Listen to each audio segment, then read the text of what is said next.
বুঝলে কাটার, আমি না থাকলে কেউ লিখতেই পারতো না। আমি আসল নায়ক। আরে বাহ বাহ, তুমি নায়ক? তুমি তো আমার ছাড়া আধা অন্ধকারে হাঁটো, তোমার মাথা ভোঁতা।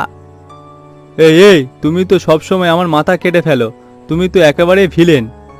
অবশ্যই, আমি না থাকলে তুমি কি করে ধারালো হবে, কিভাবে সুন্দর করে লিখবে? হ্যাঁ, সেটা ঠিক বলেছ, কিন্তু এবারে কেটো না প্লিজ, আমার লম্বা স্লিম ফিগারটা ছোট হয়ে যাচ্ছে। ঠিক আছে বন্ধু, আমি এবার একটু সাবধানে কাটবো, আমরা তো একসাথেই কাজ করি। অবশ্যই, পেন্সিল আর কাটার দুজনেই দরকারি, পেন্সিল লেখে আর কাটার প্রস্তুত রাখে। হ্যাঁ হ্যাঁ, বন্ধু মানেই একে অপরকে সাহায্য করা। যদি ভিডিওটি ভালো লাগে থাকে একটি লাইক আর সাবস্ক্রাইব করে দেবেন। নেক্সট ভিডিওতে দেখা হচ্ছে। টাটা।